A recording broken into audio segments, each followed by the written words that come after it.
This is a video of my 1947 Dodge pickup truck. It's a 3/4 ton. The model number is a WD-15. I've owned it for about a year.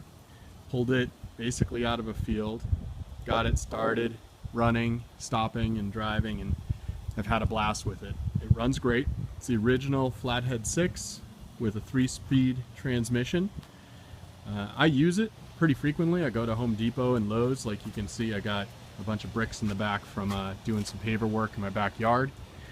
I didn't even wipe it down before taking this video because I wanted everyone to see just how honest the truck is. It's a great survivor, runs perfect. That's the original Flathead 6 with the single barrel carburetor.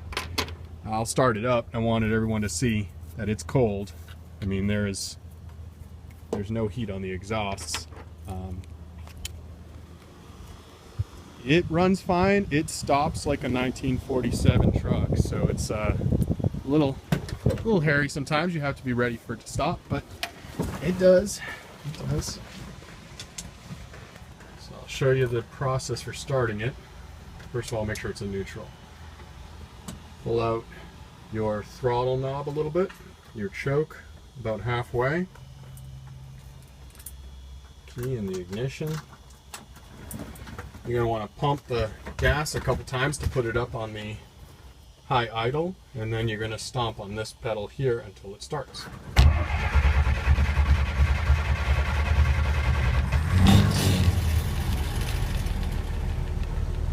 that's it. Now it'll run at this high idle for about 5 minutes or so while it's warming up. You can drive it right away and take off. But once it warms up, you can drop it off that high idle and it will run at 450 RPM all day long. Just idles along. Matter of fact, let me grab a vacuum gauge and you can see what kind of vacuum we got. Bear with me a sec. There's a vacuum port that runs the windshield wipers. Those were converted to electric a little while ago, so now I just use the vacuum port for testing.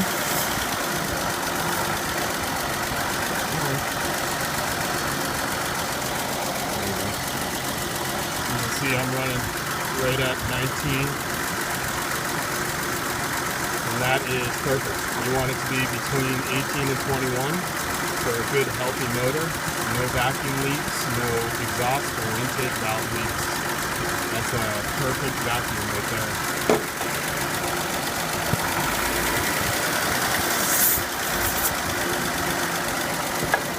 It's just a super solid, honest truck. It has been a blast to drive and I've really enjoyed it. It's just ready to move on to another project. I have a tendency to get bored of stuff once I have nothing left to do on it.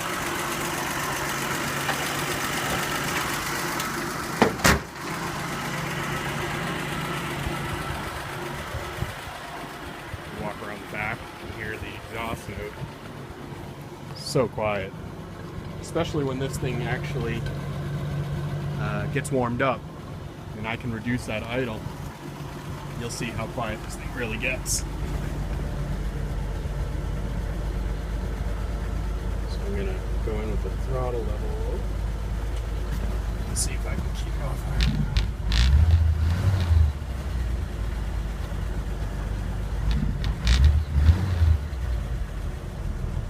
There we go.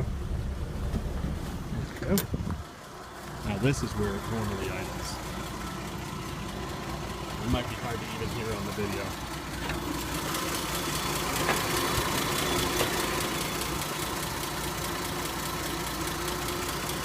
You can almost see the fan belt go around.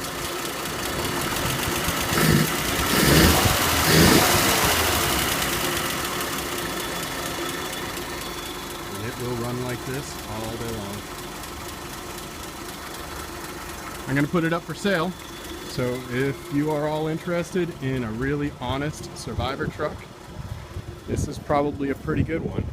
The paint looks like it was repainted probably 25-30 years ago. It was painted in lacquer, and as you can see, it has done this spider webbing in the lacquer, which is kind of a cool effect. But it really just goes to show you how old it was painted, how long ago it was painted. Obviously there's some rust bubbles and some stuff coming through. There's some rust bubbles here. There's no major holes, there's no major rust. There is some rust on one cross member back here behind the rear axle, but it is one of 3 or 4 cross members and easily patched. I actually patched one half of it already and just haven't gotten to the other side. The gauges, the temperature and the oil pressure work. The amps work.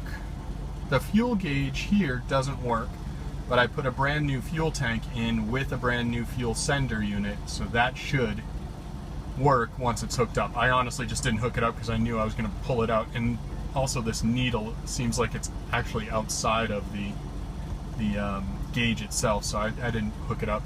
The speedo does not work because this ring had a plastic center cap, so it fell off. For all I know, that plastic center cap could be rotating fine for the speed, and all it is that ring needs to be reattached. But they actually remake that center cap and the ring as a unit for like 15 bucks. It's nothing. It's just a matter of pulling this off, putting it on. There's no heat. There is really no defrost, and this is the air conditioning. You just crank that guy out and you get a whole nice face full of fresh air. And if you want cold air on your feet, you push this lever down, and what it does is it opens up the cowl vent. So now you get a nice cold air on your feet, or warm air, I guess, if it's warmer out.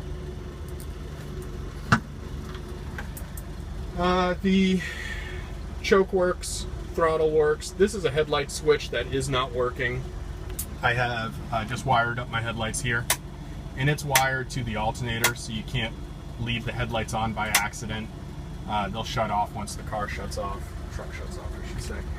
And this is for the panel lights, internal lights. This one's not working either. Probably not too terribly difficult to figure out how to fix it. I redid the interior. I did Dynamat in the entire interior. The floor, the doors, inside the kick panels, all the way up the pillars. Did the cab, everything is Dynamated. I'm hitting the top of the cab. And if anybody knows what these trucks sound like without sound deadening, you know that these things sound like a tin can. So it just is, it made a world of difference. Here's the door closing. It's nice and solid. Really good. No complaints with the truck. Just a really super solid truck.